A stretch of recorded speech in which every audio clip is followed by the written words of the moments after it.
back. I'm happy to be back to talk to you guys again. I said I was going to make more videos, and I finally got around to making the second video in this series.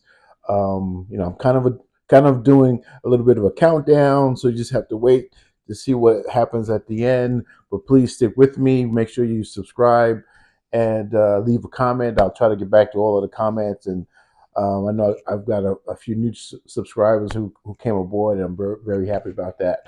But anyway, I wanted to take this time to actually talk a little bit about my very first experience traveling overseas.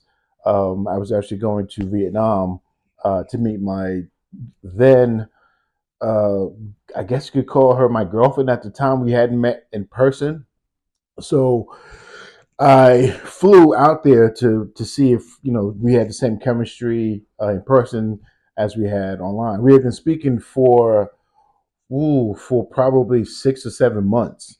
Um, Now this was my first trip outside of the country since um, I I I flew to Panama with the United States Marine Corps in the summer, I believe, of 1985. So this was my first trip out of the country as a civilian. So I was excited. Now I'm not a really big fan of heights, but I love airplanes. I love airports. I love the energy that comes with being someplace, and there's all these people around you, and everybody's got these different lives that they're leading, and you don't know where that person is going or that person is going, but you know that they're going someplace because they're in the airport. So I was really excited about that, and I was actually even excited about being on the plane for so long. I took my first flight was on China Airlines. Then I changed flights to Vietnam Airlines in Taiwan. So I spent 27 hours on the plane. Actually, that does include some layover time as well. So she met me at the airport in an Uber or Grab. She came out. She was looking great. She gave me a hug. We jumped in a car and we, drove to my hotel room. So I spent 5 days in Vietnam. It was really kind of rushed turnaround. Um, so you lose a day for travel, but then you gain a day coming back. So I spent 5.5 days there. Um, and Nia was with me the whole time except for when she had class. I had to learn to adjust my way of thinking about being in public.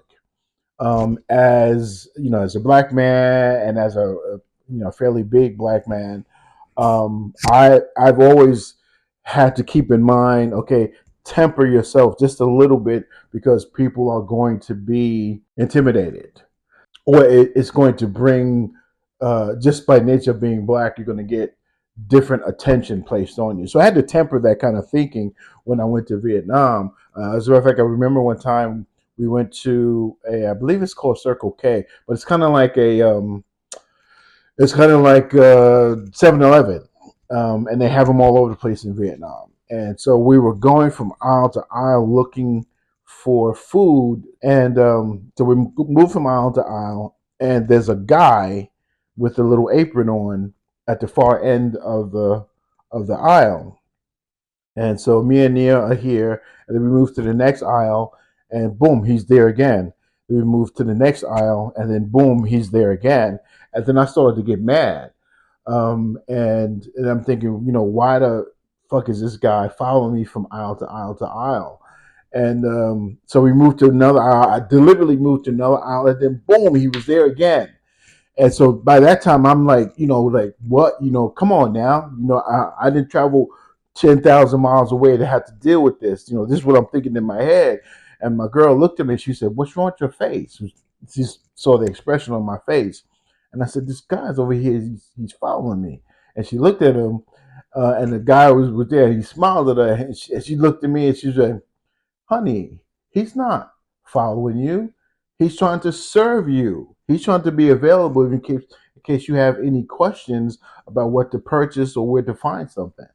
And I was like, "Oh, snap, you know. And then that's when I realized people treat you differently in different countries. They're not concerned with what your color is, what your nationality is, what your ethnicity is, what your religion is. They don't give a crap. They're more interested in you as a person who are different from them. Um, Particularly Southeast Asia, because you got places like Japan and South Korea and China, and those are mono-ethnic countries, so they don't see a lot of other people.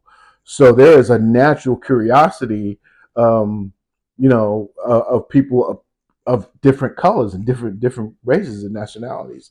I remember my second visit. We went to. I really did the tourist thing on my second visit, and we went to some of the museums and things like that. And we're in one of the museums. We were looking at a great big tank that was used during the war, and we were taking pictures. Me and my girlfriend. And I happened to turn to the side, and there's a lady pressed up against me right here, and I thought, like, oh shoot, I'm sorry, I didn't mean to bump into you, So I'm like, oh, I'm sorry, and then I look up and I see her husband with the camera about to take a picture. So she was just scooted up next to me so she could take a picture with me. She didn't ask permission or anything like that, but that was cool. He was just like all big, bright eyed, and happy, and to have his wife take a picture of me. So I say, okay, come on, let's do this.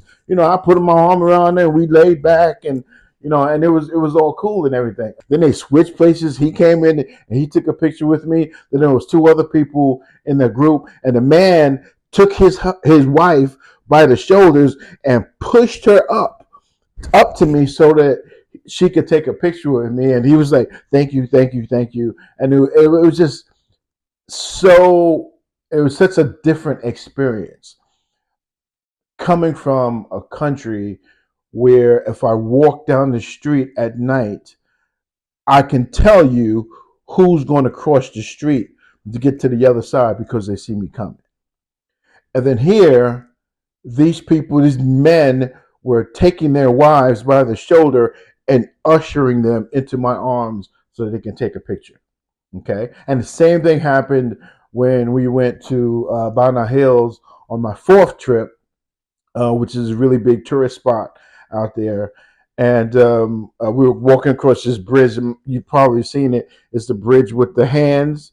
And so we're walking across this bridge, and I don't like heights.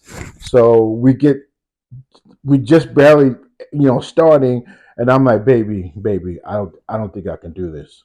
I can't do this. I can't do this. So she said, well, let's just wait. And so I'm just like, okay, okay, man up, dude, cowboy up. You can do this. You can do this. And my heart is racing, and I'm like not feeling the heights.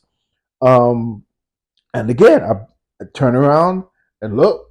There's another lady standing right there, and she's got a big old smile on her face, and the husband is right there. He's here to take a picture, and then they swap. And oh my God, 15 minutes of photos of Vietnamese men and women from all over the country who are coming there to visit, stopping next to me to take a photo. But they're like all happy, like little children. Come, let's take a picture with the man. Let's take a picture with the man. And it was just amazing experience that you have to, in order to feel that in your soul, you have to get out of the country to do that.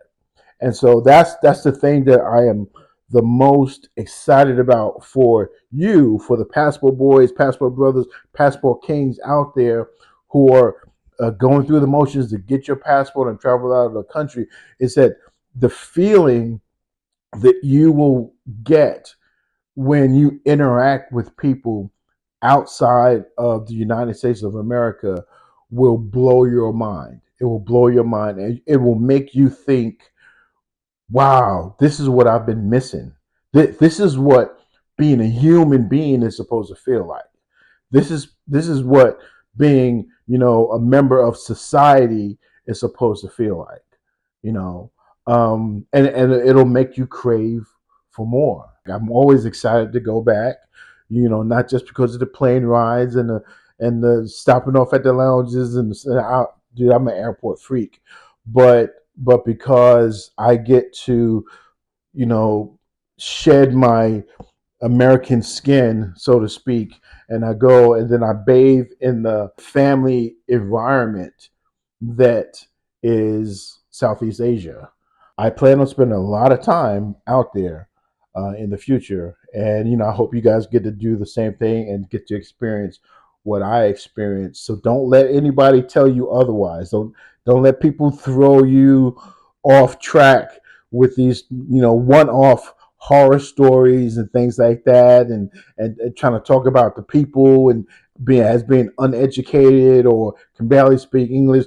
My fiance speaks three languages. She speaks Vietnamese, she speaks English, and she's learning to speak Chinese, Mandarin. So how many Americans can say that? you know. And she was a supervisor at a manufacturing plant that dealt with places like Adidas, Under Armour, Nike, Reebok.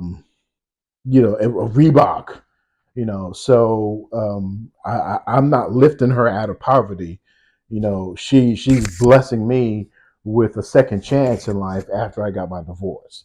So that means something to me. She's the person that made me want to re-engage. I'm looking at being, spending the rest of my life with this woman, and those are the kind of women that you'll meet more often when you're overseas, when you're out of the country. In the United States, you'll meet the bad ones a lot more than you'll meet the good ones. So get your passport, guys. Travel overseas, meet lots of women. Find your wife and your long-term mate, and have fun. Thanks again for stopping by. I appreciate you. See you in the next one. Peace.